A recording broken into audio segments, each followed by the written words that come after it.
Edinburgh Festival Fringe faces threat, warns chief executive.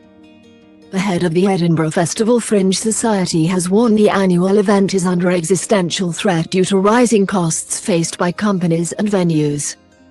Society Chief Executive Shona McCarthy suggested Edinburgh's festivals would be backed by multi-million-pound investment if the hosting of them was effectively put out to tender, similar to the UK Olympics or the Commonwealth Games. Speaking on Barry Fearn's Leading Conversations podcast, she said the lack of support had left the Fringe cracking at the seams before the pandemic.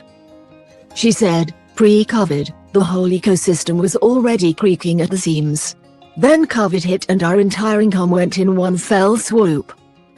The Fringe came back last year, but with every single participant and organization carrying a debt or deficit after surviving the previous couple of years.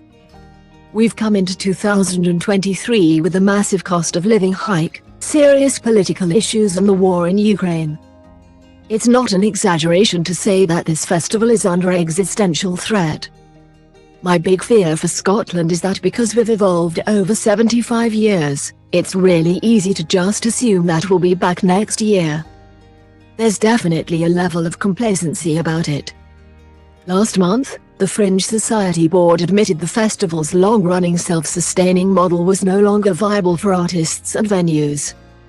It is hoped that a £7 million pledge from the UK government will unlock essential support. Ms. McCarthy also told the podcast there are many misconceptions in the way in which the Fringe is currently organised, saying, "Everything has a cost." She added, "If you were trying to put on the collective of our festivals and put it out to a competition or tender like you do with the UK City of Culture, the World Cup, Eurovision or whatever, every city would want to host it, but it would come with a £100 million investment package. We're second in size to the Olympics in terms of ticket sales. Yet every year we're going. In our medieval little Royal Mile building, with our 20-30 people, how do we pull off this thing? I think we've got a real challenge on our hands." The Fringe runs from the 4th to the 28th of August in venues across the city.